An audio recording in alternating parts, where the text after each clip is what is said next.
British Railway carried the war load. They met to the full the exacting demands made upon them by the United Nations at war.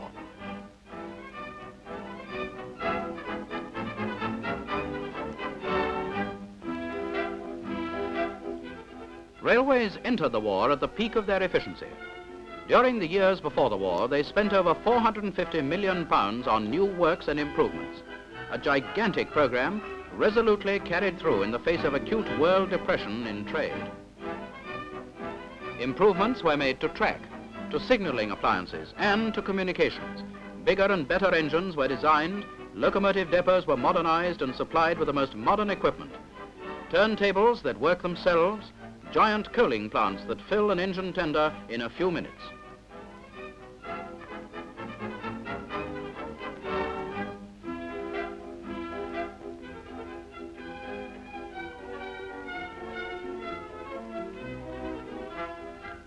To the general public, the efficiency of the peacetime railway services was reflected in fast and frequent passenger journeys. But behind the scenes, the network of freight services was no less efficient.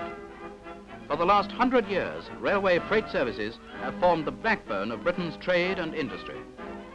In time of war, they are of supreme importance.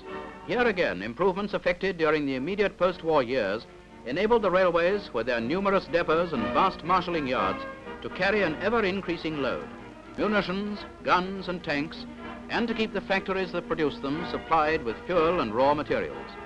British railways were tuned for war.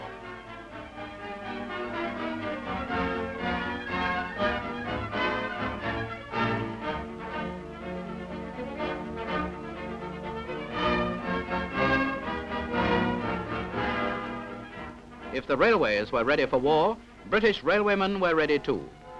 Mobile vans toured the country giving instructions, and by the time war was declared, 1 in every 10 railwaymen was qualified in air raid precautions. Before the war was many months old, the number of trained ARP men had almost trebled. Sandbags figured largely in the early protection provided against air bombardment, but they were soon replaced by stronger and more permanent structures. Traffic control centers, vital to continuous movement of traffic, were duplicated in buildings which were bomb-proof except against a direct hit. However fierce an air attack, the railways must continue to function, so that thousands of railwaymen did not take shelter even when bombs were falling. For those who could take cover, shelters were provided near to their place of work.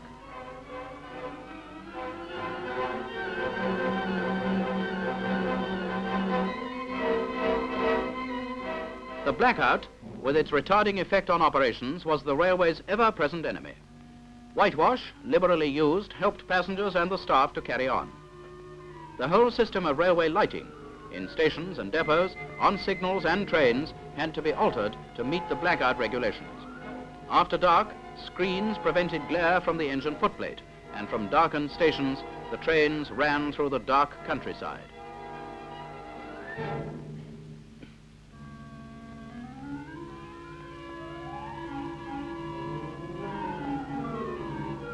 War made many and varied demands upon the railways. Over 7 miles of passenger coaches were transformed into ambulance and civilian casualty evacuation trains. These trains pursued their errands of mercy in France. Some of them were lost when France was overrun. Soon after D-Day, they were back again, working in Europe. From Britain's ports, from the bombed towns, the trains took their wounded cargoes to the hospitals.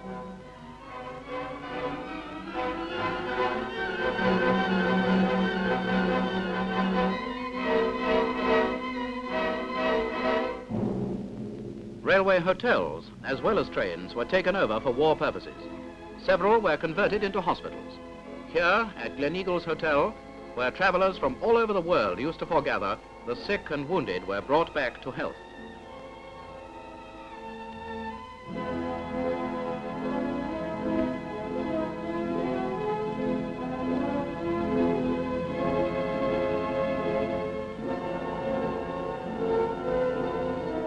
Railways play a vital part in war strategy.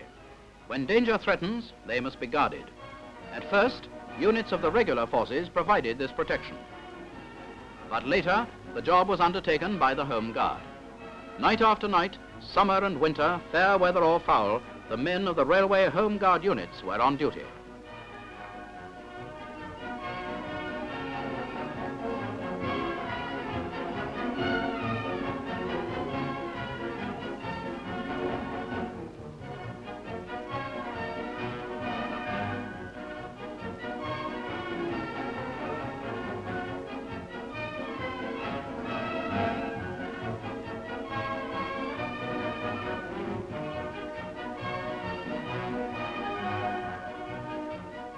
Porters and engine drivers, clerks and executive staff, in fact all grades of railwaymen, some 90,000 of them volunteered for the railway units.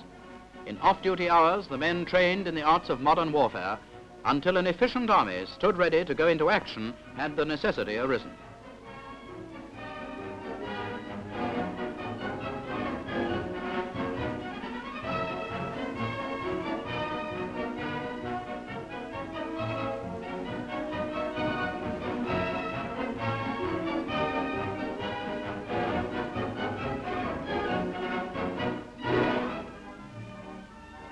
Evacuation of children from areas vulnerable to air bombardment was an important part of the national defense scheme. In 4 days, starting on September the 1st, 1939, 1,300,000 were moved from the big cities and towns. From the London area alone, 1,500 special trains were run, and when the flying bomb attack was launched on southern England, another exodus took place. So evacuation continued. From bombed towns, from countries overseas, from V-bombed London, the people were taken to the comparative safety of the English countryside. Other evacuation tasks fell to the railways, among them the transport to a place of safety in the heart of Wales of pictures from the National Gallery, pictures valued at millions of pounds.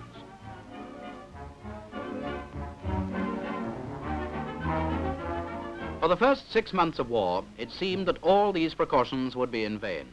And then came action. Action swift and terrible that swept through Denmark, Norway, Holland, Belgium and France, until finally Dunkirk, a miracle marking the end of a disaster. From the beaches, the loaded boats came to Britain.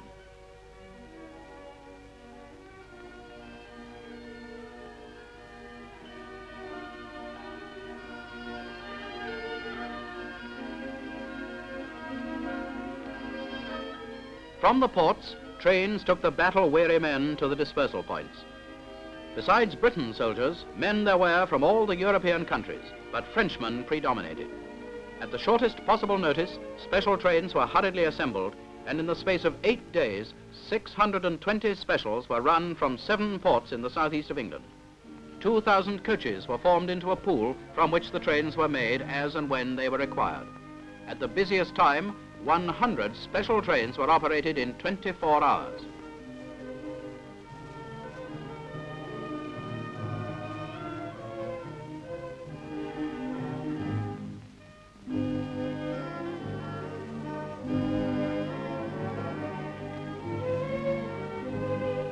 The population turned out to give the Dunkirk heroes welcome. At wayside stopping stations, mobile canteens were set up on the platforms and food and hot drinks provided. Members of the British Expeditionary Force to France were distributed throughout the length and breadth of the land.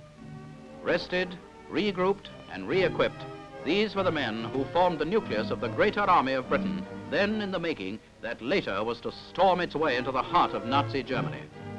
These were the men that had seen the Nazi war machine at work, the onward sweep of tank and dive bomber, the merciless bombing of refugees, things to store in the memory. Things to repay with the fire and steel of an avenging army.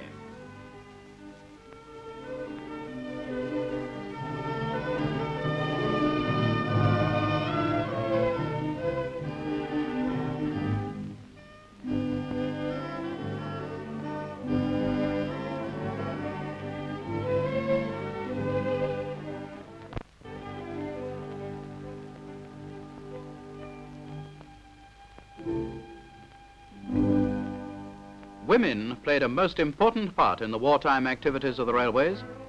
Over 123,000 of them were employed. Before the war, 26,000 were employed, mostly in clerical grades as shorthand typists, telegraph and telephone operators.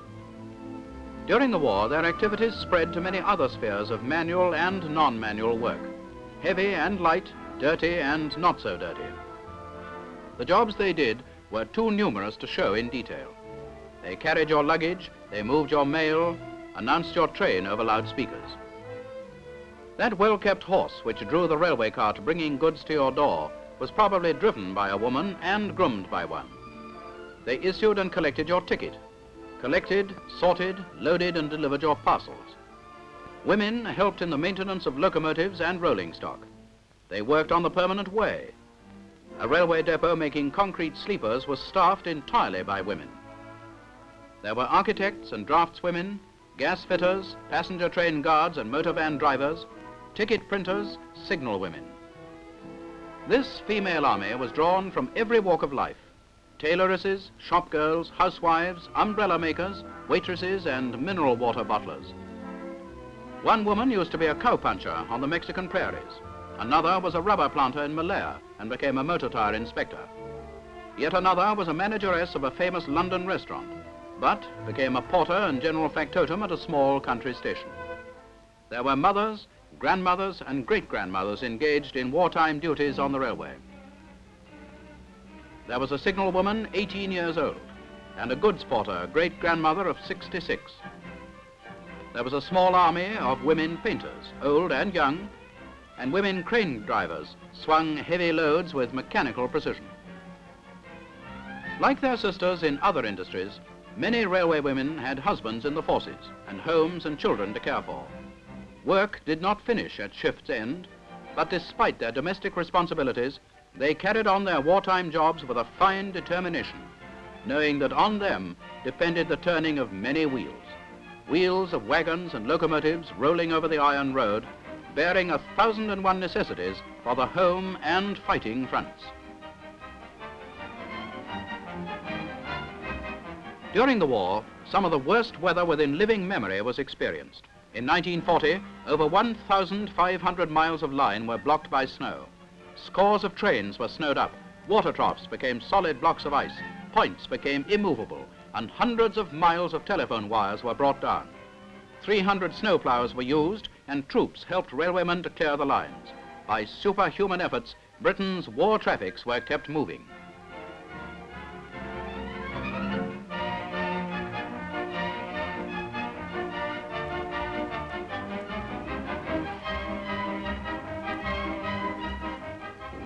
In their fight against another and more lethal kind of onslaught, the ferocious bombing of the Luftwaffe, railwaymen and women showed that they lacked neither courage nor fortitude.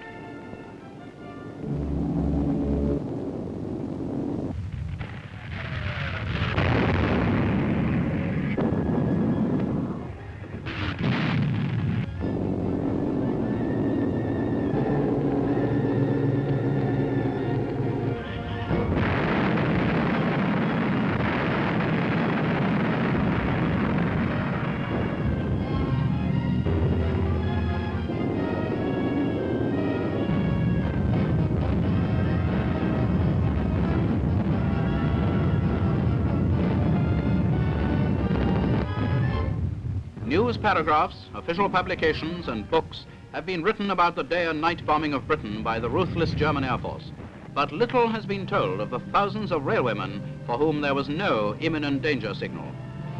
Even when danger was overhead, the vital work of running the trains had to go on. Ton upon ton of high explosives and fire bombs rained down on Britain during the daylight blitz period, but railwaymen and women stuck to their posts and got the trains through.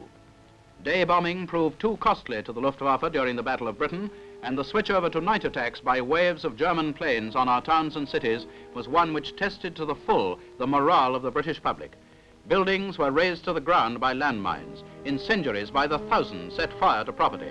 But a train couldn't dodge a plane or a bomb, it just had to stop or keep on. And keep on they did. Deeds of heroism by railwaymen and women were legion. Over 200 were decorated by the King for gallantry in air raids. Some 282 were killed and over 1,500 injured. The courage of these people in the midst of bombing was matched by the speed with which the engineers repaired broken and debris-littered tracks and quickly enabled services to be resumed.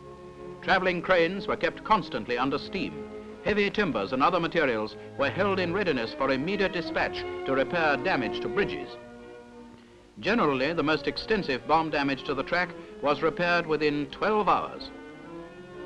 Undoubtedly, the skill of the engineers and the hard work of the gangs under their control was helped by the organization for dealing with damage set up before the war. Emergency breakdown trains and stocks of rails and other permanent way materials were located at strategic points. Gangs could be mobilized immediately, and arrangements existed for reinforcements to be drafted in from districts adjacent to the damage. The railway system of Britain withstood the worst that Germany could do. Even the most concentrated attacks failed to interfere seriously with traffic. The organization for repair was such that delays were reduced to a minimum, and the internal lines of communication so vital to the United Nations war effort were kept open.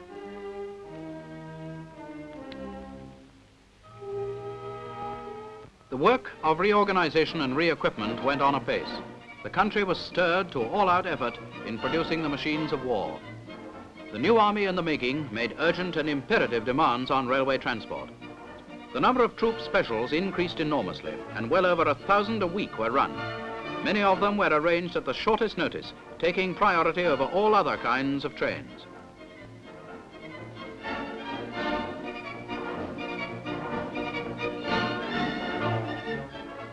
At all the big stations, canteen facilities were provided for the men of the forces. The railways cooperated with the voluntary organizations such as the YMCA, Salvation Army and WVS, and accommodation was placed at their disposal at nominal rents.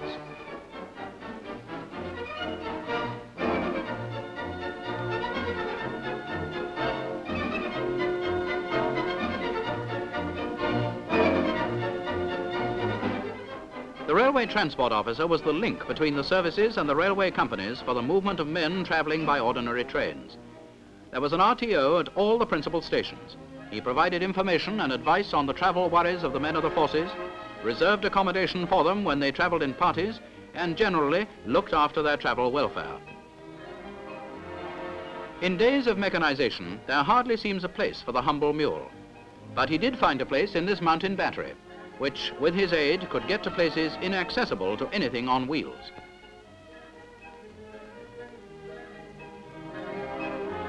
Of course, there are mules and mules. I'm sure my journey is necessary, so I'm going quietly. Well, says number 2, I'm not so sure about it, but yes, I agree. Definitely, my journey is not necessary, says mule number 3, and I'm fully determined not to travel. Now, if that officer at the back would give me a shove. Ah, thank you, sir.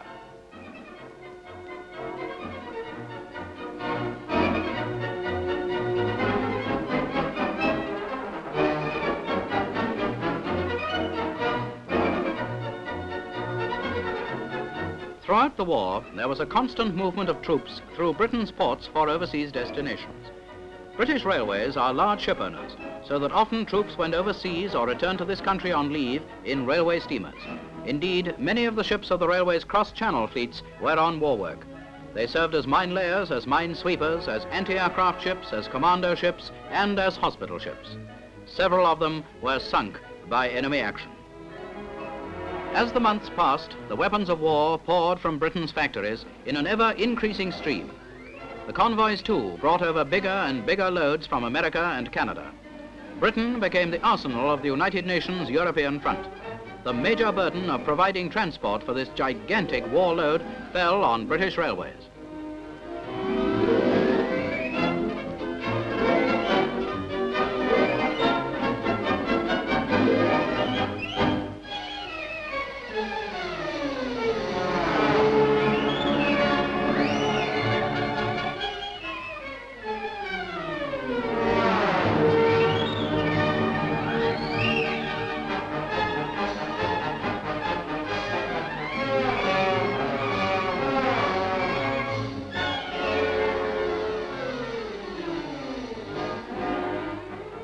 Sandwiched between the exacting transport requirements for direct war purposes, the ordinary supplies of fuel, food and merchandise to sustain the civilian life of the country had to be distributed by the railways. 1,250,000 freight wagons of all types were in constant service to meet these vast and growing needs.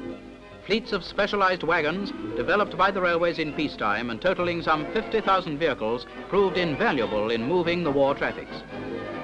The transport of the finished products was but a portion of the story. The factories had to be kept supplied with fuel and raw materials. A single furnace producing 100,000 tons of pig iron in a year requires 120,000 tons of coke, 260,000 tons of ore, as well as large quantities of limestone and other materials. Britain's furnaces produced more steel than they had ever done. In a war of iron and steel, the furnaces had to be supplied with the materials to keep them in full production.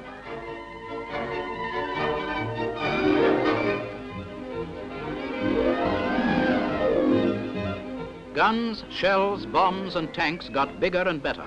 They presented new problems to the railways, who were called upon to move these awkward and cumbersome loads about the country. But the job was done.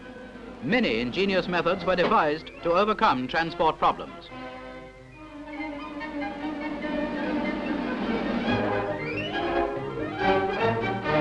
With this ramp wagon, the tanks literally loaded themselves. Remove one pair of wheels, lower the end of the wagon to the ground, and the tank is loaded under its own power. With this wagon, tank loading could be done anywhere there was a railway line, a valuable time-saving asset in a war where rapid movement was an essential to success.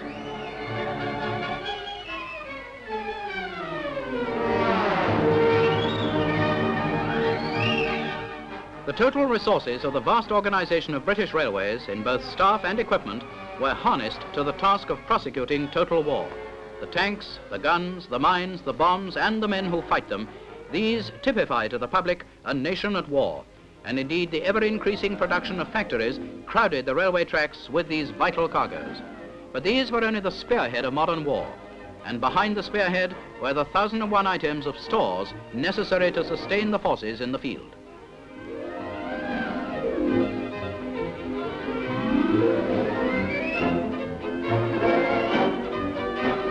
In the days of peace, millions of workers and their families were transported to the holiday beaches around our coasts. In war, the holiday expresses are no more, and the trains, once filled with happy, carefree people, were engaged on taking the factory workers between their homes and their work. 1,000 extra trains a day were needed for this task alone. The output of the workers, the vast supply system of which the railways formed so essential a part, reached fruition in the weapons of war. They poured from the factories in an avalanche, and as soon as they were made, they were delivered by the railways to the depots and the ports, ready for use in the theaters of war.